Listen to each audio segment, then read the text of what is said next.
Assalamualaikum warahmatullahi wabarakatuh. Perkenalkan, kami dari kelompok 9 kelas C di sini ingin mempresentasikan analisis dan simulasi hasil rangkaian RLC untuk mencari respon dari sistem. Adapun dosen pengampu dari mata kuliah sistem sinyal waktu kontinu ini, Bu Arnisa Stefani, salam dan hormat dari kelompok kami. Selanjutnya akan dipresentasikan oleh rekan saya yaitu Muhammad Kafin. Silakan Mas. Baik, pada slide kali ini itu ada gambar rangkaian. Pada bagian pertama ini ditampilkan rangkaian yang sudah kita buat, yang dimana rangkaian ini akan kita analisis dan juga akan kita simulasikan. Nah, rangkaian ini terdiri dari satu sumber tegangan AC sinusoidal, yang dimana berfungsi sebagai sinyal masukan, kemudian terdapat sebuah kapasitor sebesar 1 mikrofarad yang dipasang seri terhadap sumber. Setelah kapasitor, rangkaian bercabang menjadi 2 jalur. Yang cabang pertama itu terdiri dari induktor sebesar 1 mH yang disusun seri dengan resistor R2 sebesar 1 kΩ. Lalu cabang kedua terdiri dari resistor R1 sebesar 3,3 kΩ, yang dimana output rangkaian ini diambil pada resistor R1 sehingga tegangan yang diamati adalah tegangan pada cabang paralel tersebut. Di mana rangkaian ini merupakan kombinasi elemen resistif dan reaktif yang memiliki karakteristik frekuensi tertentu. Nah, oleh karena itu, analisis dilakukan untuk mengetahui bagaimana sinyal input dipengaruhi oleh nilai resistor, induktor, dan kapasitor yang digunakan.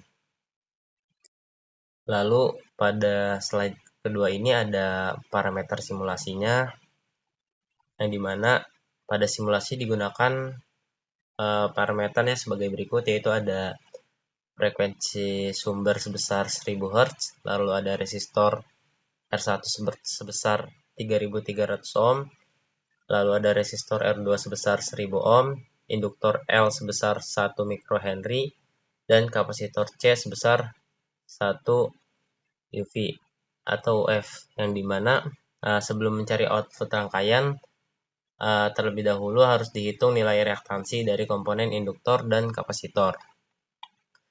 Nah, frekuensi sudut ini dihitung menggunakan persamaan omega sama dengan 2V dikali F. Yang dimana dengan frekuensi 1000 Hz diperoleh omega sama dengan 2V dikali 1000. Di sini kita dapat omeganya itu 6283,19 radian per second. Nah, nilai ini digunakan untuk menentukan reaktansi induktor dan juga kapasitor. Lalu reaktansi induktor dihitung menggunakan persamaan XL sama dengan omega L. Lalu substitusikan nilai, yaitu XL sama dengan 6283,19 dikali 0,001, yang dimana kita di sini mendapatkan hasil XL-nya itu sama dengan 6283 ohm. Nah, nilai ini tuh menunjukkan hambatan yang diberikan induktor terhadap sinyal AC pada frekuensi 1000 Hz. Lalu ada reaktansi kapasitor. Nah, reaktansi kapasitor ini dihitung menggunakan persamaan XC sama dengan 1 per omega C. Lalu substitusikan XC sama dengan 1 per 6283,19 dikali 10 pangkat min 6. Nah, dimana di sini kita mendapatkan hasilnya itu XC sama dengan 159,15 ohm. Nah, nilai ini jauh lebih besar dibandingkan reaktansi induktor, sehingga pengaruh kapasitor terhadap impedansi total cukup dominan pada frekuensi ini. Lalu di sini ada hasil simulasi ini terlihat atau terdapat dua gelombang sinusoidal, yang dimana gelombang pertama ini merupakan sinyal input, sedangkan gelombang kedua merupakan sinyal output. Bentuk sinyal output masih sinusoidal, yang mana menunjukkan bahwa rangkaian tidak menyebabkan distorsi bentuk gelombang. Namun amplitude output sedikit lebih kecil dibandingkan amplitudo input akibat adanya pembagian tegangan dan efek impedansi dari komponen reaktif. Nah, lalu di slide selanjutnya itu ada impedansi cabang RL, yang dimana langkah ini itu menentukan impedansi cabang yang terdiri dari resistor R2 dan induktor. Nah, impedansi induktor ditulis sebagai ZL sama dengan JXL. Nah, ZL-nya itu sama dengan J6,283. Karena R2 dan L tersusun seri, maka ZRL sama dengan R2 plus ZL. Nah, ZRL ini sama dengan 1000 ditambah J6,283 ohm. Nah, artinya cabang tersebut memiliki komponen resistif sebesar 1000 ohm dan komponen imajiner sebesar 6,283 ohm. Lalu di sini ada paralel R1 dan cabang RL, yang dimana impedansi cabang RL ini diparalelkan dengan resistor R1. Nah, rumus paralelnya itu ZP sama dengan R1 dikali ZRL dibagi R1 ditambah ZRL. Nah, setelah dilakukan perhitungan diperoleh ZP-nya itu sebesar 767,44 ditambah J 1,11 ohm. Nah, hasil ini menunjukkan kombinasi paralel menghasilkan impedansi yang lebih kecil dibandingkan nilai resistornya. Lalu impedansi total atau impedansi kapasitor, yang dimana di sini ZC sama dengan min J 159,15 ohm. Karena kapasitor berada seri dengan ZP, maka di sini ZT sama dengan ZC ditambah ZP, lalu ZT sama dengan 767,44 dikurang J 158,4 ohm. Impedansi total inilah yang akan menentukan besar tegangan output terhadap tegangan input. Lalu ada perhitungan transfer function-nya itu, karena output diambil dari impedansi ZP, maka digunakan prinsip pembagi tegangan, yaitu persamaannya H J omega sama dengan V0 dibagi VI sama dengan ZP per ZT. Nah, setelah disubstitusikan diperoleh H J omega itu sama dengan 0,961 ditambah J 0,198, yang dimana nilai ini disebut sebagai fungsi alih dalam domain frekuensi. Lalu selanjutnya itu magnitudo transfer function. Nah, besarnya transfer function dihitung dengan H sama dengan akar 0,961 pangkat 2 ditambah 0,198 pangkat 2, yang dimana hasilnya itu 0,981. Nah, artinya amplitudo output ini bernilai 98,1% dari amplitudo input. Lalu perhitungan tegangan outputnya itu di sini diketahui input puncaknya itu sebesar 12 volt. Nah, untuk memperoleh tegangan RMS ini digunakan Vrms sama dengan Vp per akar 2.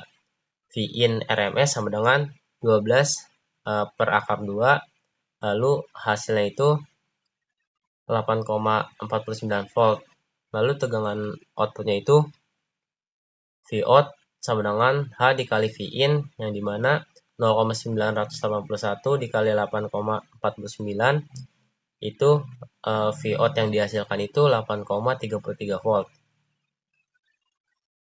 Nah, hasil ini sangat dekat dengan hasil simulasi osiloskop, sehingga membuktikan bahwa perhitungan teori yang sudah dihitung atau yang sudah dianalisis ini sudah mendekati atau sudah benar.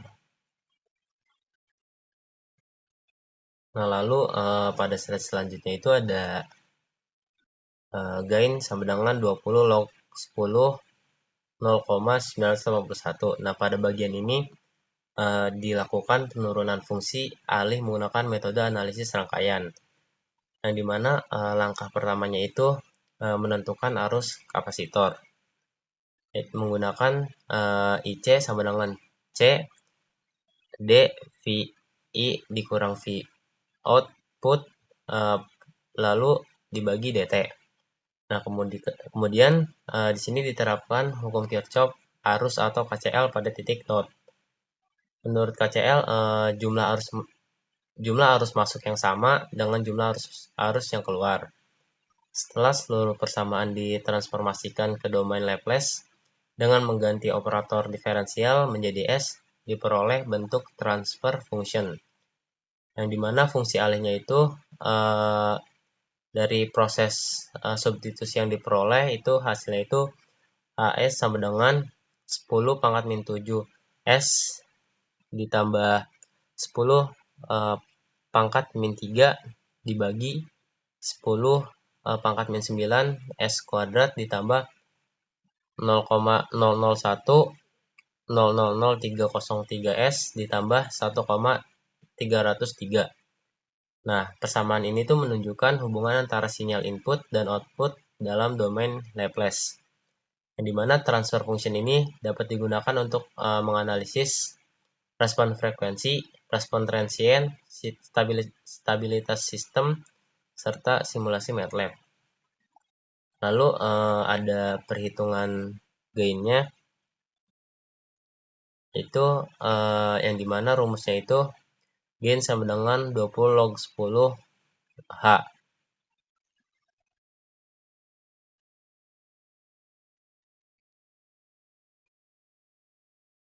Yang dimana substitusi gain sama dengan 20 log 0,981 itu di sini hasilnya itu gain sama dengan minus 0,166 dB. Nah, nilai gain negatif ini menunjukkan sinyal mengalami pelemahan. Namun karena nilainya sangat kecil, maka secara praktisnya atau output ini hampir sama dengan input. Lalu ada frekuensi resonansi, yang dimana frekuensi resonansi ini merupakan frekuensi ketika reaktansi induktor sama dengan reaktansi kapasitor. Nah, pada kondisi ini terjadi pertukaran energi maksimum antara si medan listrik, kapasitor, dan juga medan magnet induktor. Nah, di sini rumusnya itu V0 sama dengan 1 dibagi 2V akar LC. Lalu substitusikan L-nya itu 1 dikali 10 pangkat min 3H, lalu C-nya itu 1 dikali 10 pangkat min 6F. Nah, diperoleh F0-nya itu yaitu 5032,9 Hz atau sekitar 5,3 kHz. Yang dimana rangkaian ini akan memberikan karakteristik khusus ketika bekerja di sekitar frekuensi 5 kHz. Nah, lalu di slide selanjutnya ini, yang dimana hasil dari simulasi MATLAB-nya. Nah, setelah memperoleh transfer function secara teoritis, langkah selanjutnya itu melakukan validasi atau mengecek menggunakan MATLAB. Nah, transfer function dimasukkan ke dalam MATLAB menggunakan fungsi transfer system. Nah, tujuannya itu adalah untuk memastikan hasil teori dari perhitungan yang sudah dilakukan itu benar, lalu juga untuk menganalisis karakteristik sistem, lalu juga untuk melihat respon frekuensi dan kestabilan sistem. Nah, hasil dari simulasi MATLAB ini menunjukkan bahwa hasil yang diperoleh ini sesuai dengan hasil perhitungan yang dilakukan sebelumnya. Nah, di sini nilai gainnya itu mendekati hasil teori itu sekitar minus 0,166, lalu frekuensi resonansinya juga berada di sekitar 5 kHz.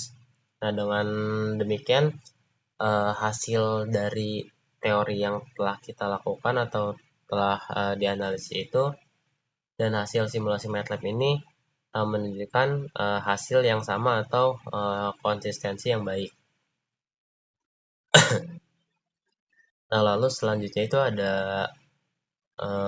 output bootplot simulingnya atau hasil dari simulasi simuling, yang dimana pada bagian ini tuh ditampilkan hasil simulasi respon dari frekuensi menggunakan bootplot di simuling, yang dimana bootplot ini digunakan untuk melihat karakteristik sistem terhadap perubahan frekuensi, dan juga grafik ini terdiri dari dua bagian, yaitu ada grafik magnitudo atau gain dalam 1 desibel dan juga grafik fase dalam 1 derajat.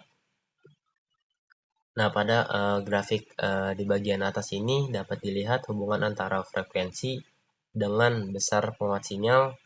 Dari hasil simulasi terlihat bahwa pada frekuensi rendah, nilai gain masih sangat kecil atau bernilai negatif, yang menunjukkan bahwa sinyal dengan frekuensi rendah ini mengalami pelemahan yang cukup besar.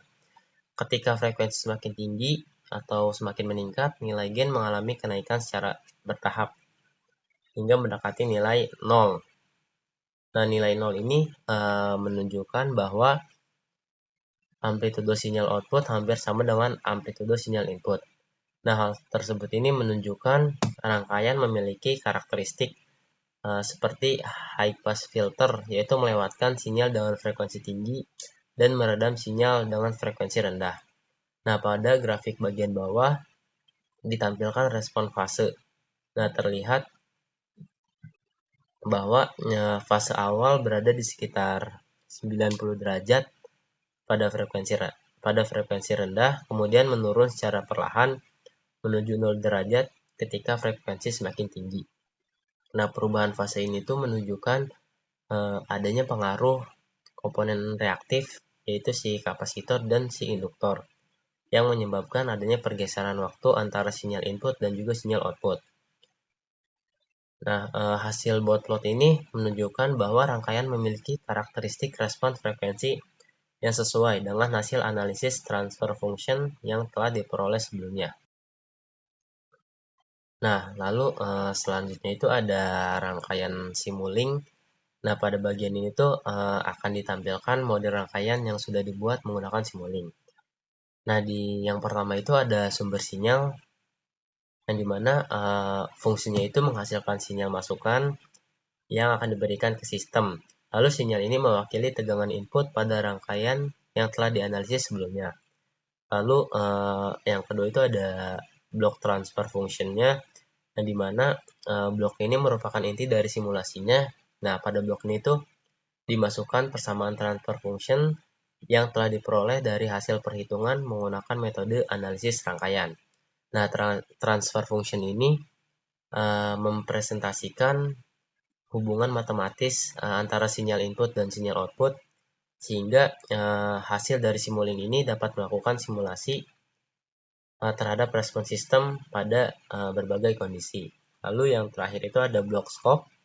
Nah, blok scope ini berfungsi sebagai alat pengamatan untuk menampilkan bentuk sinyal keluaran terhadap waktu. Nah, di sini kita dapat mengamati bagaimana sistem merespon sinyal masukan tanpa harus membangun rangkaian fisik secara langsung. Nah, simulasi simuling juga di sini digunakan sebagai proses validasi untuk memastikan bahwa model matematika atau hasil analisis sebelumnya itu diperoleh dari perhitungan teori yang sudah sesuai dengan karakteristik yang sebenarnya.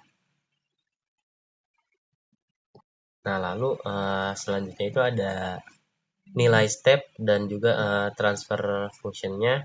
Nah, yang pertama itu ada grafik step respon. Nah, pada gambar ini ditampilkan hasil simulasi step respon dari sistem.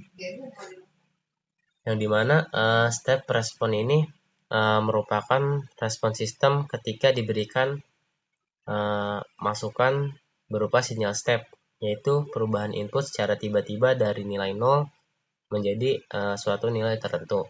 Nah, tujuannya itu untuk mengetahui karakteristik sistem seperti kecepatan respon, kestabilan, serta bagaimana output mencapai kondisi steady state. Nah, dari grafik ini terlihat bahwa nilai output pada awalnya berada pada nilai maksimum, kemudian mengalami penurunan hingga mendekati nilai nol. Nah, respon yang semakin menurun ini tanpa adanya osilasi besar menunjukkan bahwa sistem memiliki sifat stabil karena output tidak meningkat secara tak terbatas. Lalu selanjutnya itu ada grafik scope atau respon transfer function. Nah, pada gambar ini tuh ditampilkan hasil keluaran dari blok transfer function yang diamati menggunakan scope. Nah, grafik ini menunjukkan adanya gelombang yang mengalami osilasi pada saat awal respon atau disebut respon transient. Nah, osilasi ini terjadi karena adanya interaksi antara komponen induktif dan juga kapasitif dalam sistem sehingga energi tersimpan dan saling bertukar antara medan magnet pada induktor dan medan listrik pada kapasitor. Tapi amplitudo osilasi tersebut semakin lama semakin mengecil hingga sistem menuju kondisi stabil.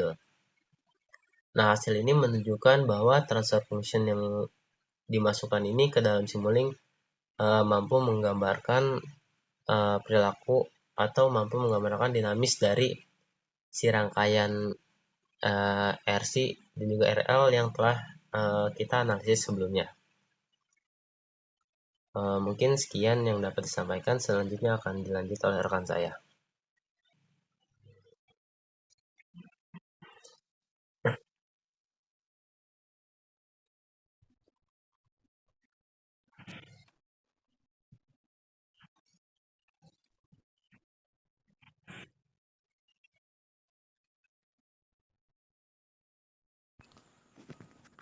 Baik, cukup sekian dari kelompok kami. Video presentasi barusan merupakan video susulan yang mana dari teman kelompok kami yaitu Kavin. Pada saat presentasi sebelumnya terdapat kendala pada handphonenya sehingga tidak dapat presentasi pada saat itu. Kemudian presentasi ini juga sebuah revisi yang mana pada rangkaian elektrik kami pada sebelumnya itu terfokus pada impedansi, dan pada presentasi kali ini difokuskannya untuk sebuah arus, untuk arusnya. Mungkin cukup sekian, kurang lebihnya mohon maaf. Wassalamualaikum warahmatullahi wabarakatuh.